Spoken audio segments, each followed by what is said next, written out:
Jemaat yang dikasihi Tuhan, Shalom. Shalom. Sekali lagi Shalom. Shalom. Kekasih-kekasih Tuhan, tema yang diberikan sinode untuk kita renungkan bersama pada minggu ini adalah kesaksian yang menuntun orang pada Kristus. Kesaksian yang menuntun orang pada Kristus. Bapak Mama, kekasih-kekasih Tuhan, sekarang kita hidup di mana? Di zaman ketika kata-kata tidak lagi menjadi tolak ukur bagi orang lain untuk menilai iman seseorang. Sekarang kata-kata tidak lagi menjadi tolak ukur untuk seseorang menilai iman orang lain. Dengan kata lain, kata-kata yang diucapkan oleh seseorang dia tidak menjadi tolak ukur bagaimana kita bisa melihat dia beriman atau tidak. Banyak orang yang sekarang tidak bertanya apa yang kita yakini, tetapi mereka mengamati bagaimana kehidupan kita. Mereka membaca sikap kita, membaca cara kita berbicara, dan mereka membaca bagaimana cara kita menanggapi sebuah permasalahan. Dalam hal ini mungkin perbedaan, bahkan ada juga beberapa orang yang menilai iman seseorang dari postingan-postingan yang dibagikan di media sosial. Kalau begitu, Bapak Mama, saudara-saudari sekalian, tanpa kita sadari, hidup kita sedang menjadi kesaksian bagi orang lain, bahkan ketika kita tidak sedang berkata-kata sekalipun, dalam diam sekalipun, dalam tindakan kita sekalipun, sesungguhnya kita sedang bersaksi.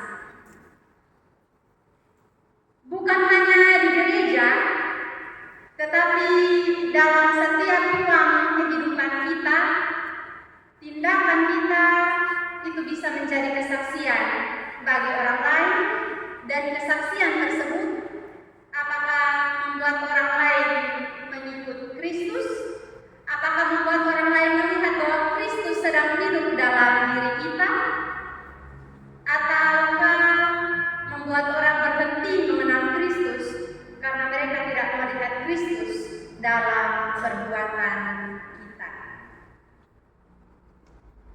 Kesaksian seperti apa yang sedang kita lakukan sekarang, Bapak Mama? Dalam Injil Yohanes yang kita baca sekarang ini, dalam Injil Yohanes pasal 1 ayatnya yang ke-35 hingga ayatnya yang ke-51, iman kepada Yesus tidak lahir dari paksaan ataupun argumentasi, tetapi dari kesaksian yang mengalir dari satu orang ke orang yang lain, bermula-mula dari Yohanes Pembaptis dan kemudian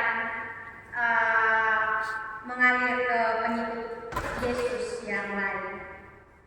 Yohanes Pembaptis bersaksi tentang Yesus, Andreas bersaksi kepada Simon, Filipus kemudian bersaksi kepada Nathanael.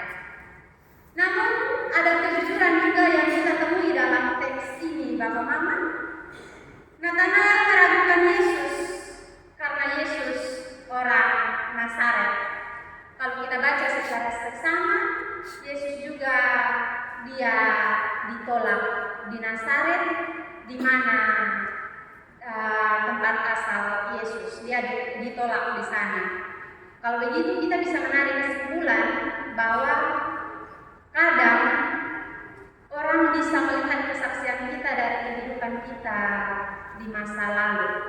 Meskipun sekarang kita sudah hidup untuk hari esok, kita sudah berubah, tetapi kesaksian yang kita sampaikan masih diragukan karena masa lalu dan karena latar belakang kehidupan kita. Tetapi tidak apa-apa Bapak Mama, teruslah bersaksi karena kita sudah hidup untuk hari esok.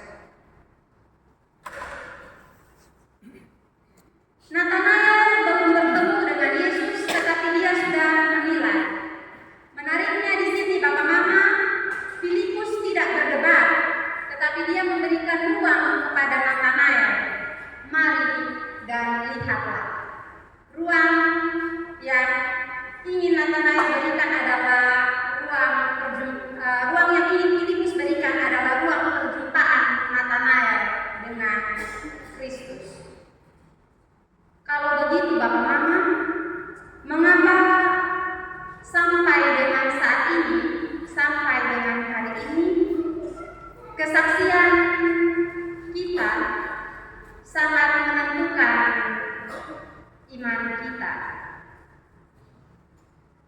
Karena Bapak Mama, yang pertama, dunia lebih banyak melihat daripada mendengar. Sekarang dunia lebih banyak melihat daripada mendengar. Ini hari banyak orang yang dia punya Alkitab.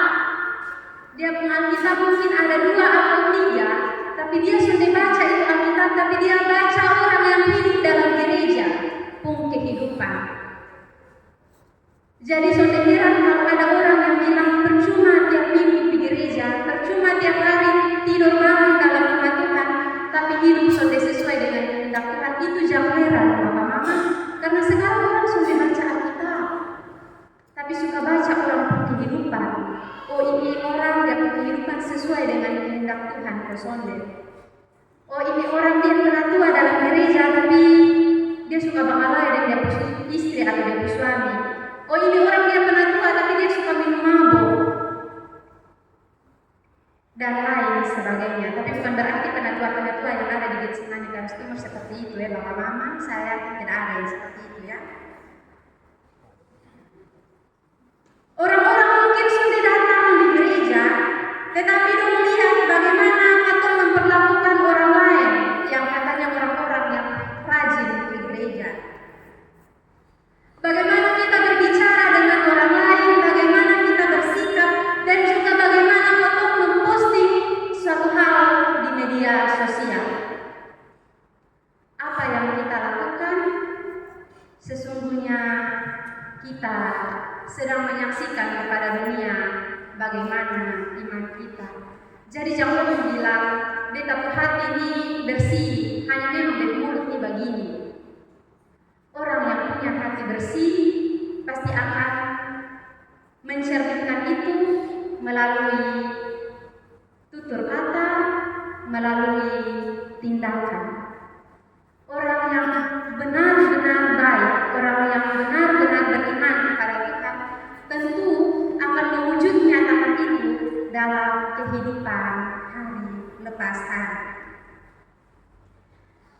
Kalau begitu Bapak Mama, saya mau bilang bahwa apa yang kita jalani hari ini, apa yang kita bicarakan hari ini, apa yang kita lakukan hari ini, seringkali menjadi Injil pertama yang orang lain baca. Karena itu, kesaksian hidup memiliki daya pengaruh yang sangat besar bagaimana orang mengikut Kristus atau tidak. Kesaksian Yohanes dan para murid membuka jalan bagi orang lain untuk datang kepada Yesus, tapi jangan sampai ketemu kesaksian hari ini membuat orang lain jauh daripada Yesus. Jangan sampai ketemu baru lihat dia injak halaman gereja pas Natal dan tahun baru ketemu mulai berubah umur. Itu tuh disudilang dia larang. Natal dan tahun baru dia injak gereja.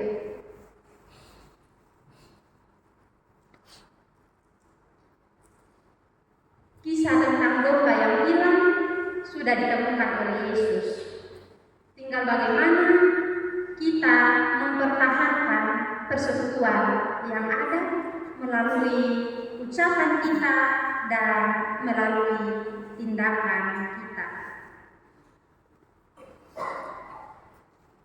Bapak Mama, kesaksian yang tidak selaras dengan Injil, dengan kata lain tadi yang saya katakan bahwa ketika perkataan, perbuatan kita tidak selaras dengan Injil, sesungguhnya itu bisa menjadi batu sandungan bagi orang lain.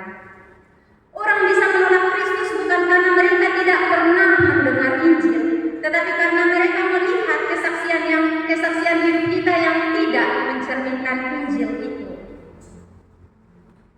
Bukan Kristus yang mereka tolak Bapak Mama, melainkan gambaran tentang Kristus yang tidak mereka lihat dalam kehidupan kita. Di zaman ini Bapak Mama, kesaksian tidak hanya hadir lewat perkataan langsung, tetapi juga lewat apa yang kita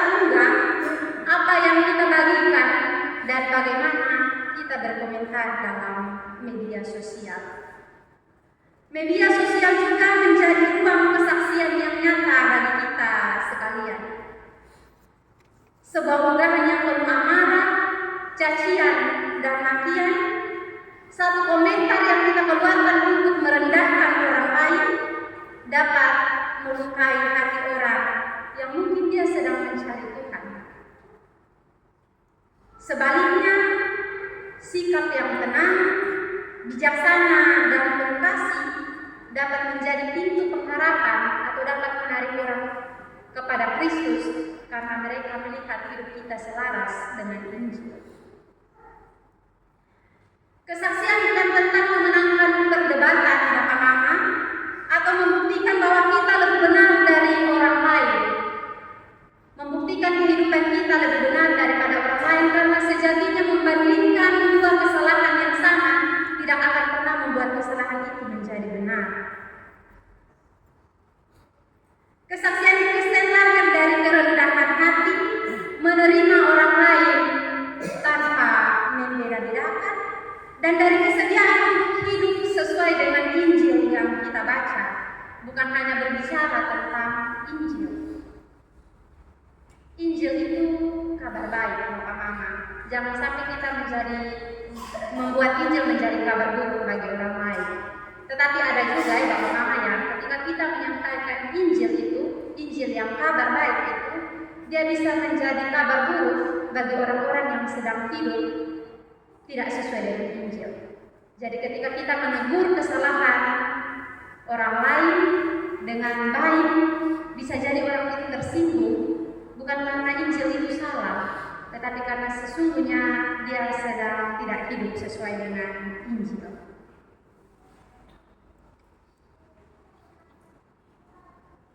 Yohanes Pembaptis, Bapak Mama, dia tidak mempertahankan pengikutnya.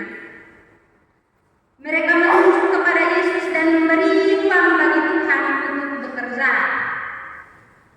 Kesaksian yang menuntun selalu mengarahkan pandangan kepada Kristus, bukan kepada diri sendiri. Jemaat yang dikasihi Tuhan, undangan Yesus masih sama seperti yang Dia katakan kepada murid-murid yang pertama, marilah dan kamu akan melihat. Mari kita juga sampaikan undangan tersebut bagi orang lain. Namun sebelum orang datang dan melihat Yesus, seringkali mereka lebih dulu melihat hidup kita. Apakah kehidupan kita menggambarkan orang yang beriman kepada Yesus ataukah sebaliknya? Kiranya Tuhan menolong saya dan Bapak Mama dalam kehidupan kita dimanapun kita berada, di rumah, di tempat kerja, di gereja, dan bahkan di ruang-ruang digital, menjadi kesaksian yang menuntun orang kepada Kristus, bukan menjauhkan mereka dari kasih Kristus. Firman Tuhan memberkati kita pada hari ini. Amin untuk firman Tuhan.